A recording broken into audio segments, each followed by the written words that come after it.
Welcome to the Garden Like a Grew show. I'm a permaculture instructor, and we have a nice dog who wants to join the show, and we'll have lots to say with our lovely co-host, Shara Bradshaw, the one and only Garden Guru. And we're back with the show, and we're going to start off this week with, of course, what's happened on planet Earth, both from planetary perspective and moon. And then we're going to get into getting ready to get your garden underway, because now is the time of year. We had another snowfall. Michael keeps saying it's the last snowfall. I'm finding it maybe hard to believe, although I certainly hope he's right. So without further ado, welcome, Sarah. Woohoo, I could hardly wait for spring. Oh, you and me both. You and me both. Yeah, so I know you got seeds in the ground over there. Are in pots and containers under lights over there. I have seen them. So spring is really galloping along really quite rapidly. We're last day of February. So, March, it looks like it's not really going to come in like a lion this year, but which it did last year, if you don't remember. But this year we got kind of a nice, gentle move into March. And, we haven't had a winter that I would consider a winter to complain about, at least not weather-wise. No, that's true. Hopefully there's enough snowpack. I haven't Yeah. heard whether there is or not. Yeah, that's always the concern when we have a milder, less snowy winter. Are we going to have the moisture? And I certainly hope so. We had a dry season last year. We could really use with a good wet year, I think. Sure. And I know a lot of people complain about rainy summers, but they're so good for the planet. Yeah, just Totally. get so green. And then you get these beautiful deep greens and the deep blue sky and the big fluffy white clouds, and it's paradise. Yeah, and isn't that why we live in the Shuswap? Because we have that rain that gives us that luscious growth that you don't Yeah. get in the Okanagan. So You don't get it to the west of us, and you don't get it to the south of us. We kind of hug this ridge of mountains, and people need to remember when they're looking at these kind of considerations that the Shuswap is now the Shuswap Kootenai bioregion is a landlocked coastal rainforest. yeah, that's really true. And you really realize that when you see the old growth trees and how Yeah. magnificent they are, right? Yeah, you get up above Seymour Arm, you get up around Hummelmelt Lake, Stutenkamen, you get down into, the Nakuspa area, in through Meadow Creek and that, and you start seeing, your Oploponix horridus everywhere. Good old Devil's Club, man. Oh, and huge Devil's Club with Yeah, it. huge Devil's Club and cedar trees. I mean, we've seen them in the Upper Seymour that take 20 people to encircle them, and they're beautiful big coastal redwood cedar. Well, up until the coastal mountains opened up and we had the Columbia and the Fraser and the Skeena and the other ones running out into the ocean, Pacific Ocean, draining this interior area, we were a coast. We were a coastline, and there's remnants of it in the culture. You see the commitment of the Shoshonemin people to the salmon. Right, absolutely, yeah. Yeah, It's the totem animal in this area, really. yeah. Before we moved here, I remember when we would come up to visit, and we would come up for the summer, and I would always ask my parents, what do they mean? It's the world's richest acres. Like what are they talking about? Why do they have pictures of fish that say that the Adams River is the richest 100 acres in all of Canada? And my parents could never answer that. They didn't know. And, Mhm. they would kind of brush it off, and it's something to do with the Indians, and well, that's where the salmon spawn, and and that would be it. And I would think, what do they mean it's rich? Well, of course, when we moved here, when I was in junior high, and I met the likes of Ernie Phillip and Louis Thomas and Mary Thomas, I started to understand the wealth in that area, the wealth in the region, and how throughout it all the fish were the core to the wealth. You know, the fish not only fed the people, the fish fed the bears ate the fish and the berries, the bears then went and planted the forest by pooping out fish and berries all over the forest. You know, like it was this whole huge system that if you took those precious fish out, they Well, system were, collapse. yeah. So, you know, when we're looking at regions and we're looking at planning and that, you know, like think more coastal than, you know, than desert. I always shudder when I see somebody putting pyramid cedars in Vernon. And I think, oh, you're going to be irrigating those things forever and ever and ever. But you've got a place out by your place where, you know, pyramid cedars would thrive. Yeah. I bought a property towards Enderby one time that had them, and I gave them to a friend in Salmon Arm, and within a year they were 3 times the size. I mean, you know, so the regionalness, and we're going to hit spring here later than the Okanagan, later than the coast, but we're going to hit it an awful lot earlier than the people up in the Caribou, and of course, much earlier than our friends on the other side of the rocks. So, last day of February, we're looking at the moon being in its fourth quarter. It's it goes void, of course, in a very short period of time here. It's in Aquarius, but it'll be going void, of course, at about 6 o'clock tonight. And it'll stay void, of course, until just after midnight tomorrow morning when it'll slide into Pisces. Now, that brings us into the fact that, you know, the new moon is coming on Wednesday morning. Okay, it'll be here about 9:30, and our time it'll be about 9:30 Wednesday morning. The moon has an uninterrupted space of time in Pisces during that full moon phase. So we will be firmly into full moon into Pisces before the moon starts its next journey. So and then on its next journey, it will be coming right through into the new. It'll pass through the void and renew itself. Um, and what that means energy wise is we're going to be going from, you know, that separating that end of the phase period into the, you know, bright new beginnings. But it's also, you know, the very beginning of the month. It's, you know, spring is coming at us very rapidly.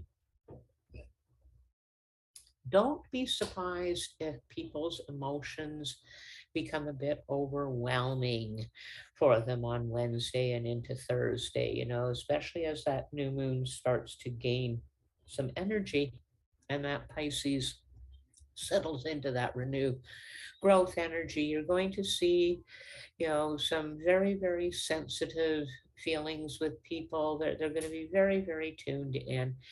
Try to spend as much time either, you know, connecting with yourself or connecting with nature. Not necessarily a good time to be, you know, poking at others on relationship issues and, you know, like points of debate, but a very good time for having fun together and mostly focusing on your own stuff, or, you know, getting out and enjoying some downtime and connecting with nature. Really super important in this month. That's that Pisces influence that's causing this. Yeah. Yeah, the Pisces and the newness, you know, And the newness, yeah, okay. yeah, you know, so it's like, yeah, you know, think newborn energy. Mm-hmm. It's creative and exciting, but you got to be gentle with it. Right. You don't want to be putting a lot of relationship expectations on a newborn baby. No, No, not gonna work. not going to work. And then Thursday, it's going to go void, of course, in the mid afternoon and enter Aries around 7 o'clock at night. So Thursday is going to be probably not your most productive day. Both Wednesday and Thursday can be really, really good days for getting things started in the garden. They can be, that Pisces energy, that fresh new moon energy, that newborn energy. Yeah, fabulous for starting seeds and that. And it could be all day Wednesday and up to about 3 or 4 in the afternoon on Thursday. Once we come into Aries at around 7 o'clock, people might find themselves a little more inclined to be wanting to be out and about and visiting. You know, Now Friday we're in Aries all day, and the moon is still in its first phase. It's still sort of fresh and new.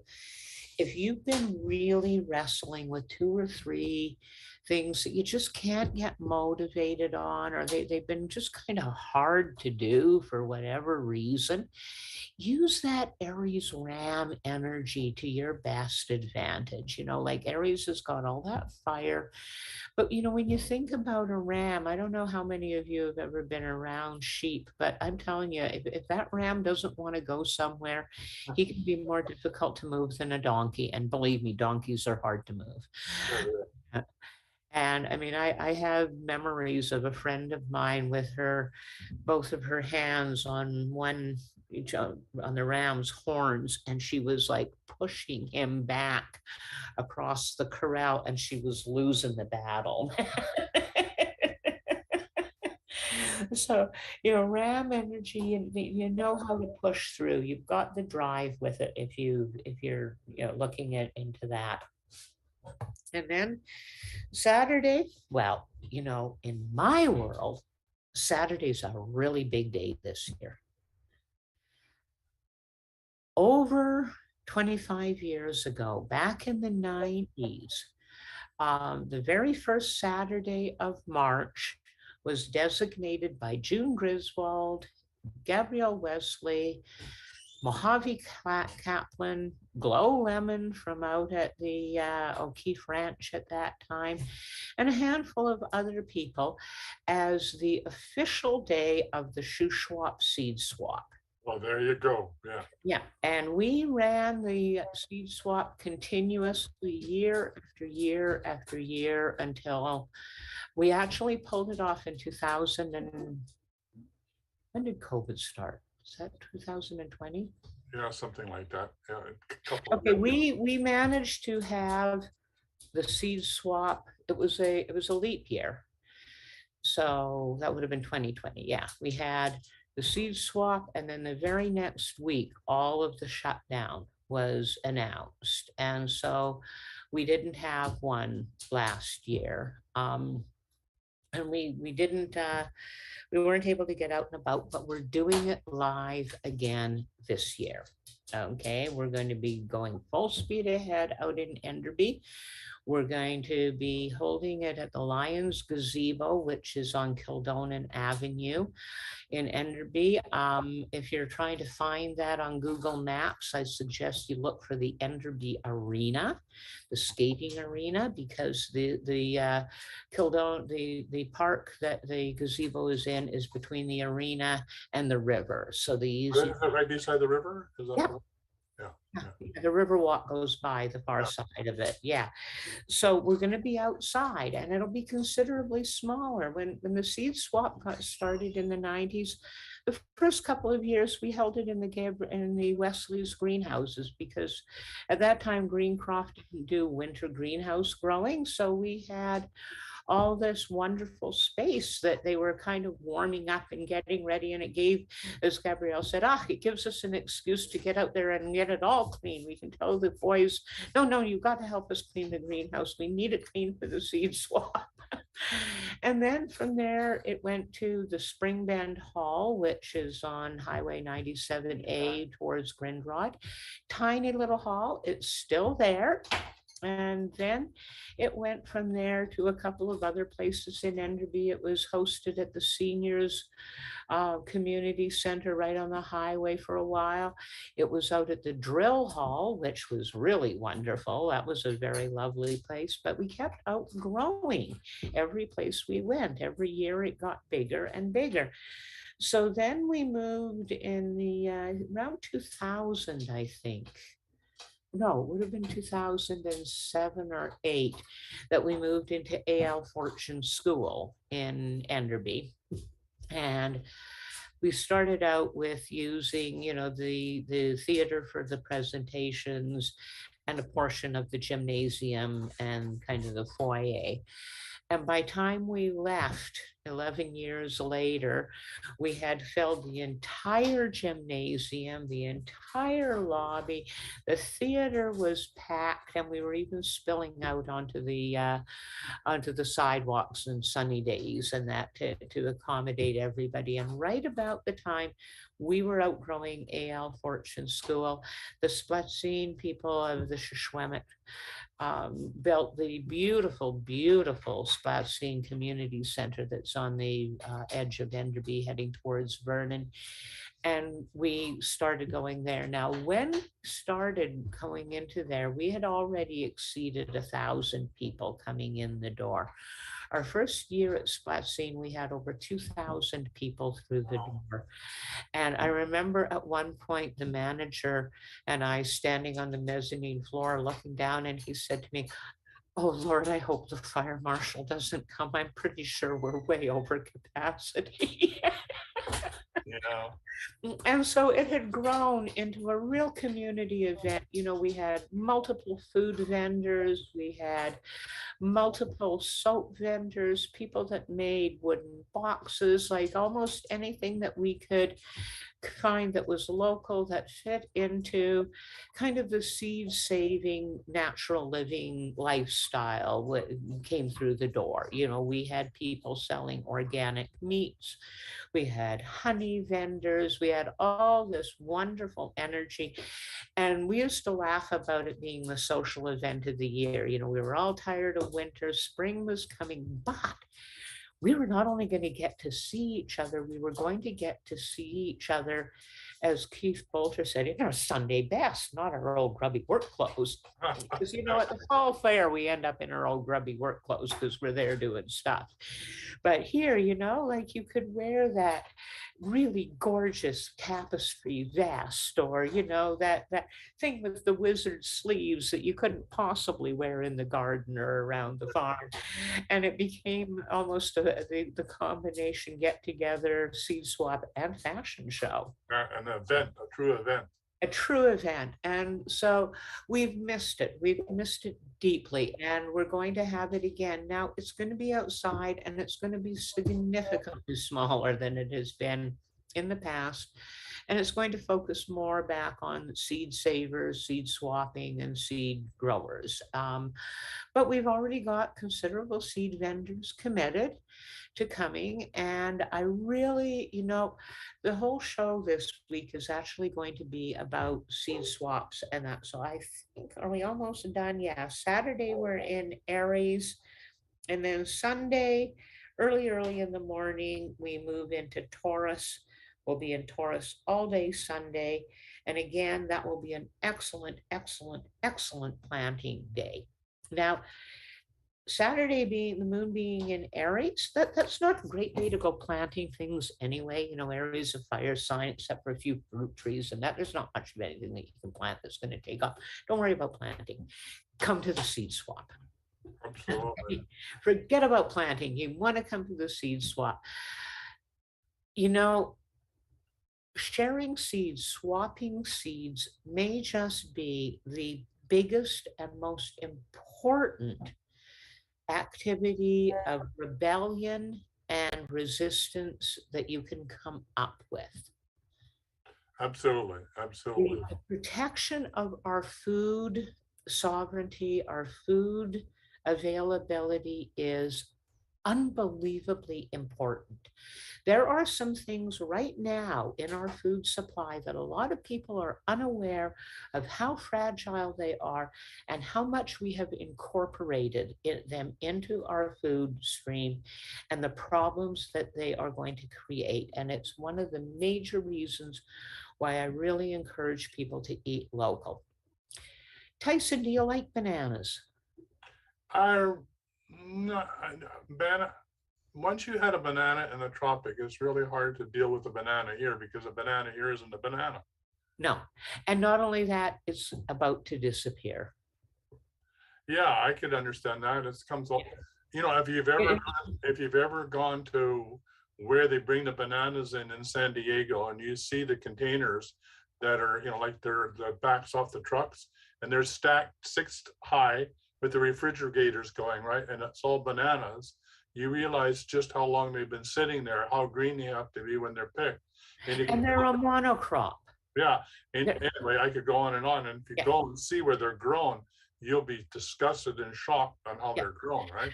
And I have friends from Jamaica and my sister who spent years in Malaysia tell me that there are so many varieties of bananas. When my sister and her husband were coming home to Canada, they came through Europe and made a big long holiday journey of it, of course. And their daughter was 5 and they were in Paris and she wanted a banana. So Becky went down to the market and she bought her a banana and she brought it into the hotel room. And this 5-year-old little girl who'd lived in Malaysia since she was 2 said, "What's that?" And her mom said, "Well, it's a banana." And Dawn said, "No, it's not." And Becky said, "Yes, it's a banana. Peel it and eat it. You'll see." So Dawn peeled it and ate it and said, "That wasn't a banana. What was it?" Yeah, really. And they went, "Oh, yeah."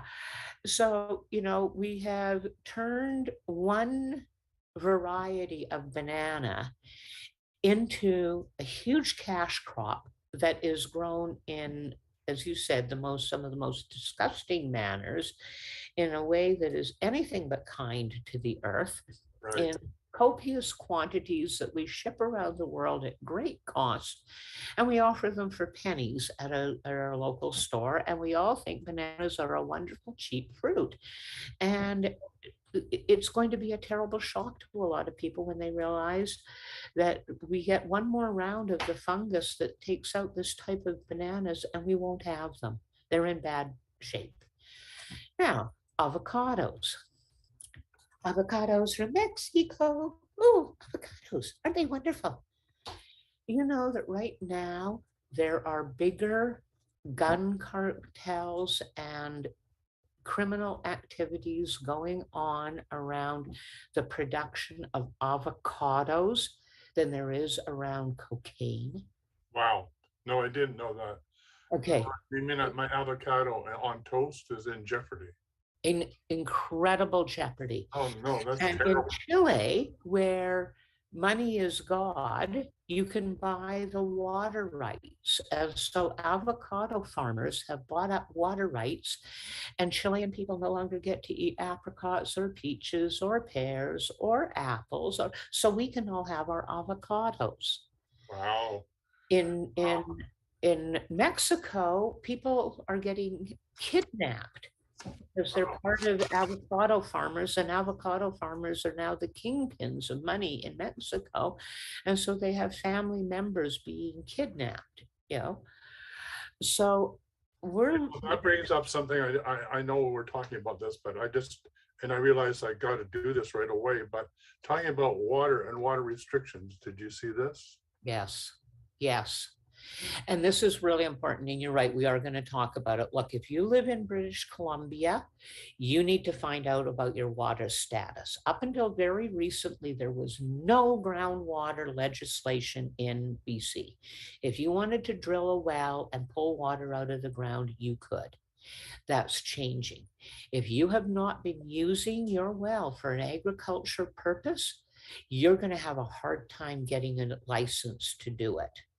So you need to get on it. The month of March is your last Yeah, opportunity. it says that, it says, what is it here? March 1st.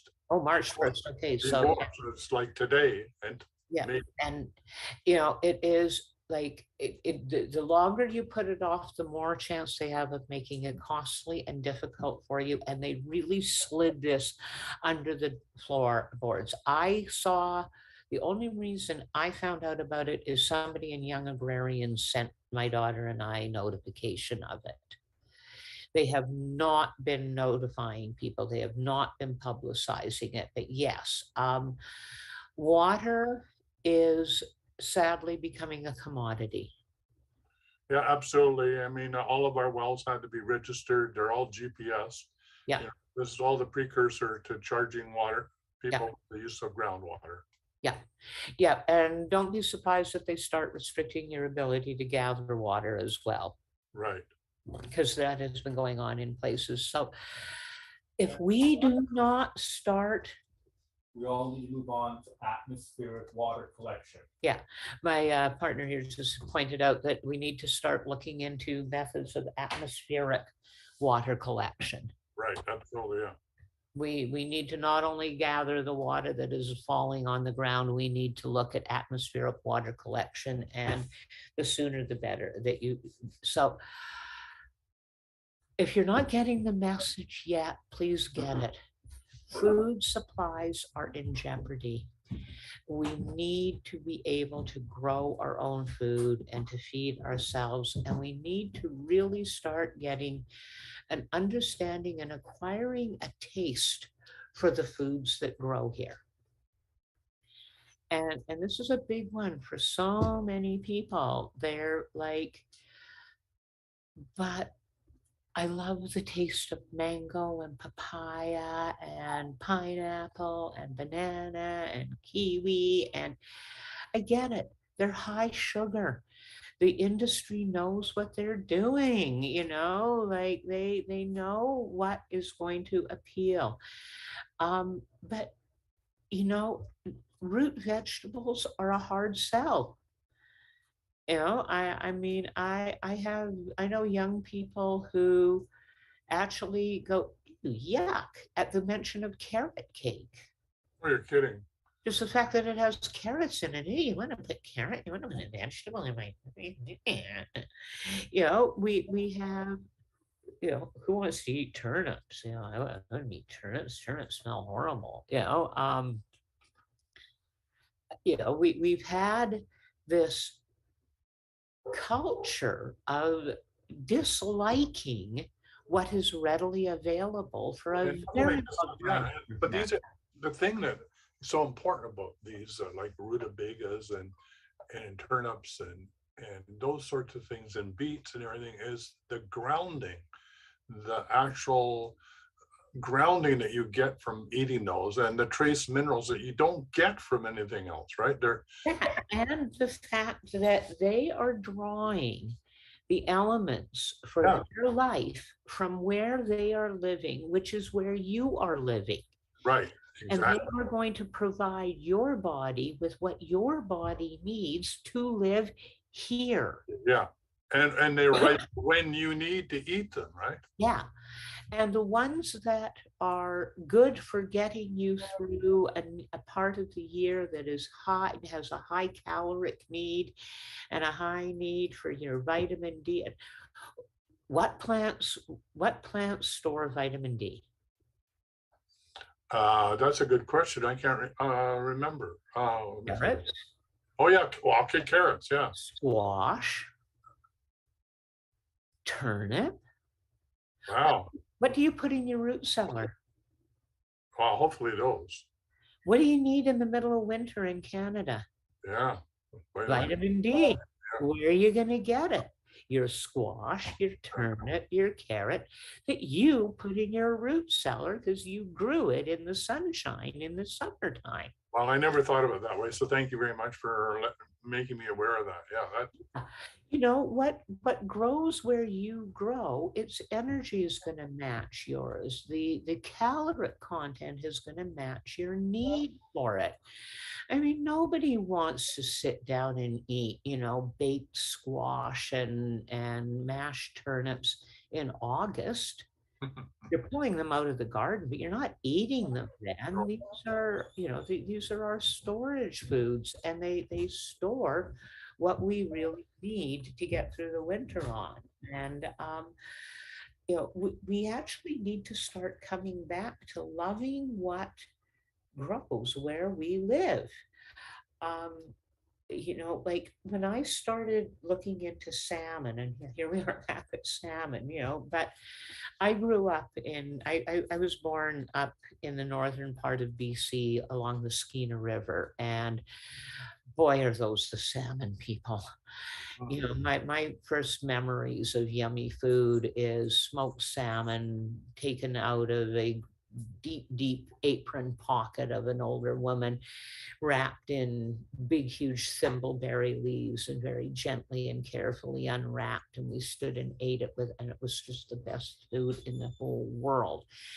But when I started really exploring salmon, and I realized all the different ways that they had to preserve this salmon, and it's quite different, that we had air dried salmon where you left it on the skin. You took the bones out, but you left the fillet on the skin, and you made these deep cuts. And then one person took one end and one end the other, and you gently tugged and tugged and tugged until the skin was longer than the bits of flesh, and the bits of flesh hung there, and you hung it up in a screened in area where the wind could come through, and it tastes completely different from smoked salmon.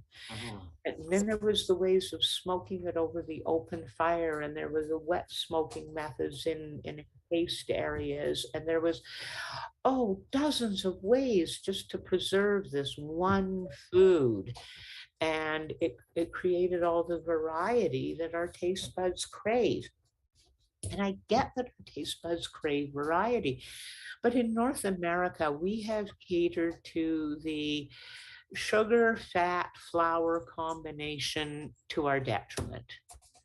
Yeah. I joke with my friends that, that being a good Scottish woman, I make really, really, really good shortbread, but shortbread's easy. It's the perfect combination of fat, flour, and sugar. It's butter. You find a better fat that tastes yummy than butter, and then you add not just sugar, but let's make it powdered sugar. Yeah, really, So really. you don't even really have to work at breaking it down. And let's mix it with white flour with no, spark of grain or germ or anything in it. And then let's just bake it long enough that it holds together and we can eat it, like Yummy. it is. We love it. But, when we recreate it and replicate it in absolutely everything, I mean, that's why we have avocados. They're a sweet fat. They're a fat, but they're sweet and they're yummy and we love them. And ditto with the bananas and the mangoes. People don't understand the high oil content that some of the tropical fruits have. And if you're living in a tropical environment, that's just fine. You're going to burn that sugar off. It's not going to be a problem. But, the last thing the average North American needs is sweeter food. Yeah, absolutely. Yeah, I agree with that. Absolutely. And so, I really encourage people to start your kids young, and so the seed saving and the seed gathering is absolutely crucial because this is how we save the little regional varieties. And that, I have a variety of frosty peas in my collection that has now been grown for over 80 years in the Shuswap. Now, you can buy frosty peas from a dozen different seed houses, but these ones are local. So if you go to your local seed swaps, if you get involved in your local seed libraries, you'll often find some of the exact same species that you already know and love to grow in your garden, but now you're getting them more close to hand, regional. And I used to have a book that I've lost and would love to replace called Dirt Cheap Gardening. And it was full of ways to save money as a gardener, which I loved. And, free seeds Come on. Yeah. Free. Free Local seed. seeds. Yeah. Free local seeds. Yeah. The seed swaps and the seed libraries are crucial to keeping all of these varieties going, you know? So you're encouraging people to bring seeds too, right? You just Oh, don't. absolutely. Absolutely. If you have seeds to bring, do bring them. Now, I don't know if I'd let you know this or not, but Seeds of Diversity, which is a Canada-wide um, seed saving endeavor, is funded by the government. They're actually a charity, so you can give them a tax deductible donation if you like, and take it right off. Every year they put out a directory of seed savers. So, you know, we pay, I think it was $20 a year or $50 a year to join Seeds of Diversity. And then you can list in their catalog and say that, you know, you have lavender, calendula, and rose seeds to share, and, you know, find somebody who has, you know, tomatoes and those broad beans that your mom loves so much, and that type of squash that you could never find on the shelf, you know. So you could trade back and forth in that. And their directory had about 2,000 members in it a year ago. Due to COVID and all the seed swaps being canceled, and that last year they decided to completely waive their membership fee. It's completely free. Just join, please. You know, we need to help each other out. We need to keep these seeds going. We don't care if we make any money at it or not. Like, most of the seed swaps have been canceled and people need to get these seeds out. So we're just going to drop all membership fees. Well, I just got my annual newsletter from them a couple of days ago. And this year, after dropping their membership fee, their actual donations to their charity has exceeded what they would have got for memberships. They've added over 1,500 members to their roster. So we're now talking about 2,000 or 3,000 people that you can access to save seeds with. And because of the no membership, people were simply donating what they felt, you know, they could afford to donate. Well, the sum total of the donations since they've dropped the membership has actually exceeded by about 200% what they would have got from selling memberships. So, you know, seed saving is very definitely in vogue. You're not going to be the only person on your block doing it. And, you know, if you go to seeds.ca, that's their website, super easy, seeds.ca. And join. You now have access to thousands of people across Canada who have seeds that they're willing to share. My catalog from 2 years ago had 47 pages of tomatoes. Wow. Yeah. They have so many tomatoes listed that they break them down by color. And yeah, so, you know, it doesn't seem to matter what you're looking for. Your chances of finding somebody at Seeds of Diversity with a line on it is super, super good. You know, that obscure little cowpea that, you know, your great grandpa used to grow and you can barely remember the name of it. Or I'm on the lookout right now for Cossack pineapple ground cherries. I have lots of Aunt Molly, but I'm trying to find some more Cossack pineapple to add to mine, so I have some more genetic diversity going on in mine. And I'm pretty sure that I'll find somebody on Seeds of Diversity that has it. Now, in BC, we also have the BC Seed Co-op. And it's very much affiliated with farm folk, city folk, which a lot of people have heard about. But almost every organic seed grower has some involvement in the BC Organic Seed Co-op. And you can access a remarkable number of seeds through there.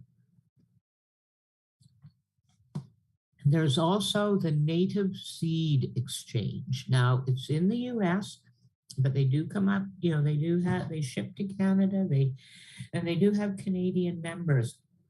And a really cool thing about the native seed exchange is they are making a very concerted effort to recover and re-establish a lot of the older indigenous foods that have disappeared. Now, corn is one that's in terrible jeopardy. The genetically modified corn has about a 3 to 5 kilometer pollen drift, which means if you want your corn to not be contaminated by anybody else's corn pollen, you actually have to plant it, 3 to 5 kilometers away, and even then hope that the wind never blows in your direction from it, because it can indeed drift further. Now, Mexico had to actually purge their corn supplies. They started testing, and what they found was that over 80% of their indigenous corn species that they didn't had never been involved in genetic modification. It was actually showing the genes from the genetically modified corn because of the pollen drift. Wow, that's really serious. It's incredibly serious. So they had to purge their cornfields. They had to burn them. And they did this a few years ago, and they at the same time had put out a call for all sorts of corn. They didn't care. Just bring us corn, we'll sort it out, so they got little pockets from various places that this white corn hadn't yet been contaminated, and when they did the breakdown, that's all hence, and they did this one. Oh, well, that's very similar to the Hopi, and this red one, well, that's very similar to the Mandan corn, so they've been able to sort of regroup. But it was through them doing this, that was how we ended up with glass gem corn.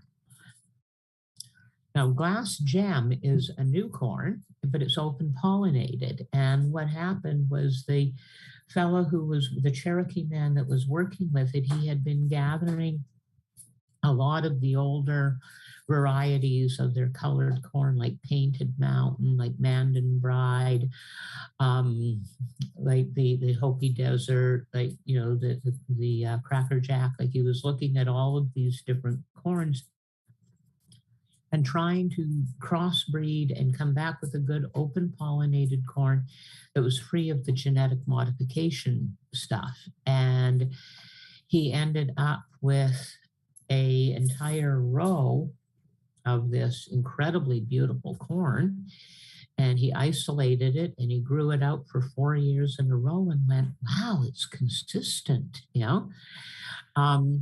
so we're starting to put some effort back into non-genetically modified corn. We have a very sweet open pollinated corn in our collection called Candy King, and it was developed first as an F1 hybrid, but now it's been stabilized, and it's been stable for almost a decade now as an open pollinated corn.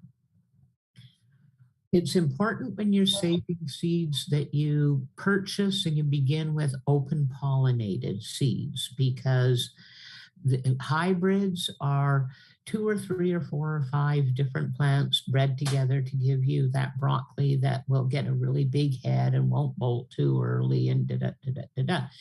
If you let it go to seed, you're going to get some of this one and some of that one and some of this one and some of that one. And it pays to remember that everything that we like to eat and grow in our garden once upon a time was a tough, gnarly, wild plant that wasn't nearly as appealing as what we're growing now. And it took a very long time to take what plant was basically kale and develop it into a flowering head called broccoli and a non-flowering flowering head called cauliflower, Right. and one big solid large head called a cabbage, and a whole bunch of little heads along a stalk called Brussels sprouts. And you know, like Brassica olicaria is all from one plant, and yet we know it as half a dozen plants. So if you allow your plants to just breed willy-nilly, higgledy-piggledy, and plant hybrid seeds, and that everything's ultimately going to revert to one of those wild, gnarly plants that was a precursor to what we currently eat. Um, and you'll, where this is most evident for people is squash. If you plant your squash all in together and let them crossbreed, usually by the second and definitely by the third generation, you're growing gourds. And I have a couple of friends in the seed selling business that had people contact them in the fall and say, these aren't squash, they're gourds. And they've gone, oh no. And that's another thing. You have a disaster like that, do get back in touch with the seed company. They don't want to sell you gourd seeds when they think they're selling you squash seeds. And they need to let their grower know that he or she let cross-pollination happen. And, so, you need to start with the open pollinated seeds. It's really important. You're not going to get good seed viability and good seeds to save from your hybrids. So seeds of diversity, the other seed places I've talked about, the seed libraries, and most of your seed exchanges, people will be bringing open pollinated seeds. We don't put hybrid seeds in our seed library. People don't offer hybrid seeds on the seed exchange catalogs. They don't do that. So with the seed catalogs that are, more naturally oriented, is there any categorization to zones or ways in which you would know that whether this would be okay in your area compared to another area? Most of them will give you zone hardiness. Okay. And that's a good way to start, Like I get a lot of questions. I belong to a few gardening forums. So people will put, from the Fort McMurray, Northern Alberta one, somebody will say, where should anybody know any good seed houses? And, people will throw out West Coast Seeds, Heritage Harvest, Baker Creek, Johnny's Select, and I come in and go, check Lois Hole's greenhouse, check Hole's greenhouse in Edmonton. The Alberta Seed Company in Bowden is really, really good. Abunda Seeds up by Onaway in northwestern Alberta, I will refer them to regional seed people rather than these big companies, because then some of the work is done. Right. When Greencroft chose to go from a hybrid cucumber to saving their own seeds, there was a lot of considerations. You buy seeds, it's a tax write-off. You save seeds, you can't pull the crop and put in something new. You got to let it stay there till it goes to seed. So first of all, we had to come up with cucumber seed from an open pollinated cucumber that performed really well, that sold really well at the markets, that people liked the taste of, that they liked the look of, that was prolific. And then we had to get it bred up enough to be as prolific as the hybrid. Okay, so that's the first battle. And that was where kind of the farm, where the small gardeners came in. They would grow northern pickling cukes in their garden, save the seeds and that. Now, Gabrielle is starting with seeds that are 3 or 4 years grown in the Shuswap. They're going to produce better. Now, it might only be, a 10 to 12% better. But if you're a market garden, that's an important percentage. Yeah, absolutely. That's really important. If you're giving up 10% of your space to let some of your crops go to seed, which is, to 1/10 of your crop would be enough in most cases for you to have for seed. So you've got to make that up somewhere in sales. You know, if you're now trying to do that with a cucumber that's producing, you know, like the hybrid is producing 100 pounds. Your open pollinated is producing 80 pounds, but you're only getting, you know, 78 of it because you're saving some of it, you know, for seeds. So you got 72 pounds to sell as opposed to 100 pounds. Ouch. Plus, you've given up a bed that you could be planting with microgreens or a quick crop, you know, to get that seed. So now, you know, this is worth $100 and this is where you're getting 50. So if you can get the production up so that the hybrid is producing 100 pounds and the open pollinate is producing 110 pounds, now you can afford to save the seeds and to take that in. And that's where small farmers and small gardeners really come into play. Like we've really established the northern pickling cuke in the area as a really good open pollinated cuke.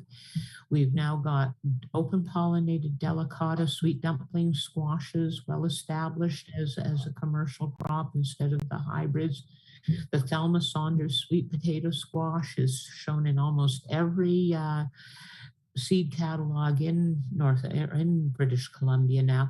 So you know we're doing it. We're getting there, but you know until the big green revolution where everything was produced on its how much does it yield? How easy is it to ship? How uniform is it to pack? How well does it stand up? Can it be picked really green? When all of those became the considerations, we lost a lot of varieties. You know, I have one red top beet called bull's blood beet. Well, I've narrowed it down to that, but you know, I'd really like to be able to offer people the red ace and that. So We can hear you, Michael. yeah. So, you know, everybody needs to play a little bit of a role in this expanding our repertoire of food that we have to eat.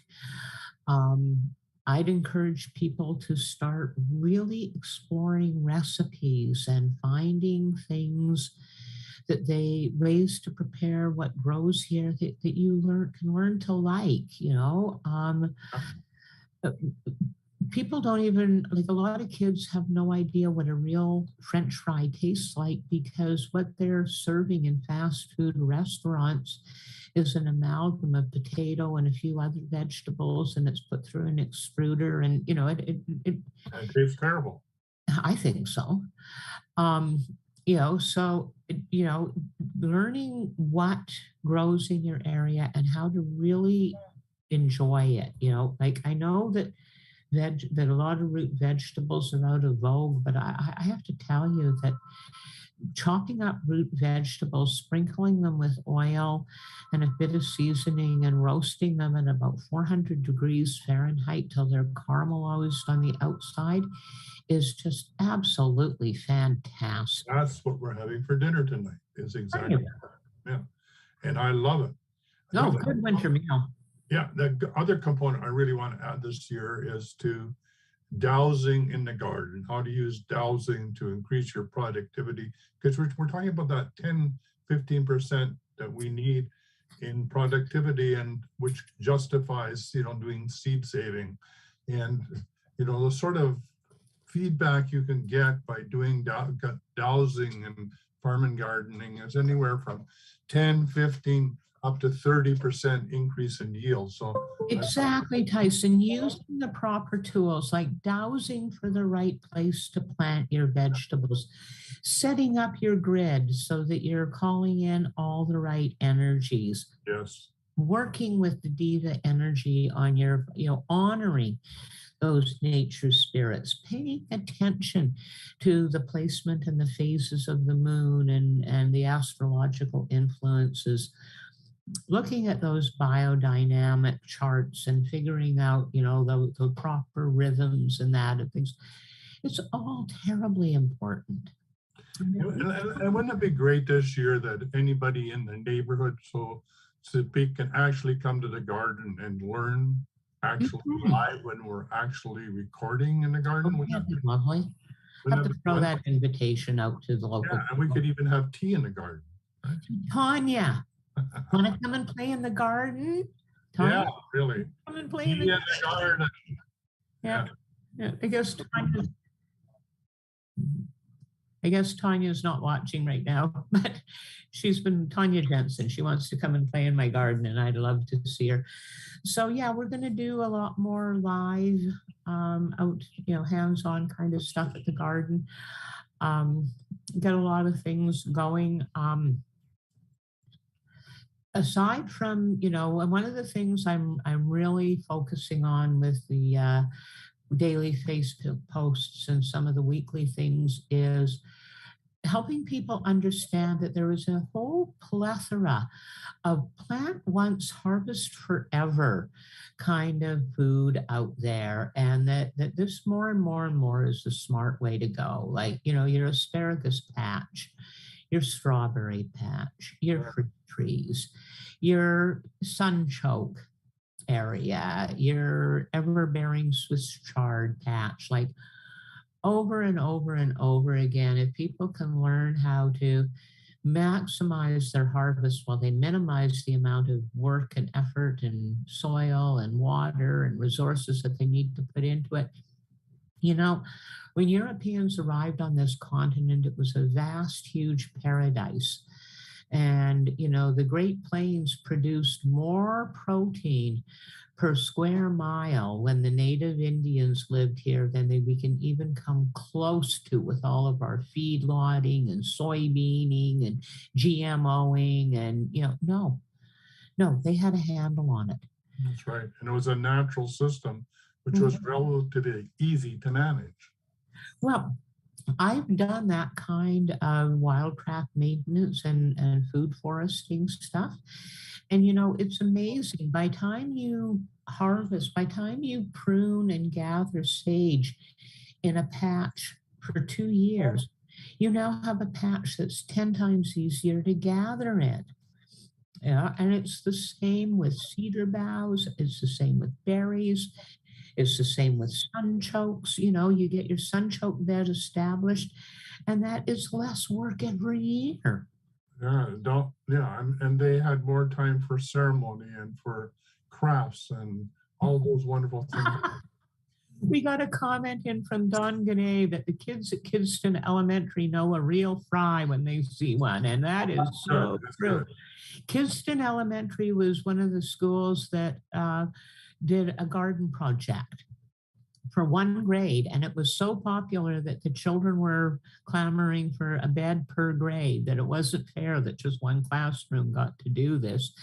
But they also fed the kids the food from the garden. They made smoothies, they made salads, and Don Gueret's going to come to the seed swap, I'm sure, but and it's where we met. And I love to help schools and communities get gardens going. I will give one of my passions too. I will give you seeds. I will come and talk. I will come and consult. Please, please, please grow food for the children. Get them growing their food. It's amazing what it does. Like the kids could hardly wait for the days that they were there with the salads and the smoothies and that. And I used to get a big kick out of the principal being pretty much the first one in line. He was, I know a good thing when I see it. We're glad they're back. And so get involved in seed swapping. Join Seeds of Diversity. Check out the Native Seed Exchange, BC Seed Co-op. None of these are hard resources to find. Enderby has a seed library. Vernon Public Library has a seed library. Contribute. Go check seeds out. Plant a garden. Save seeds. It really does matter. Yeah, it really does. And we're at the top of the hour. It was a great show, all about seeds. And, you know, this is the time. Go get your seeds. You can pack up your extra seeds and bring them along, right? Absolutely. Absolutely. We'll even accept your hybrid seeds. Oh, wow. Okay. Yeah, no, we put them out on the table where we tell people, you know, we're not responsible for what you grow out of this. It's free. Take your chances. All right, so that's a wrap. We're back next week. I don't know if we're going to be at the same time or this time, but we'll probably be back at 1. I just had it's my daughter's birthday today, so things got a little adjusted. Right. Yeah. Well, whatever works best. And 3 is fine with me too. So we'll go into the future and figure it all out. Well, thank you everybody for showing up, and we'll see you next week. And don't forget, we may see you at the Seed Swap. Yes, this coming Saturday, less than a week away. Come get seeds. All right, bye for now.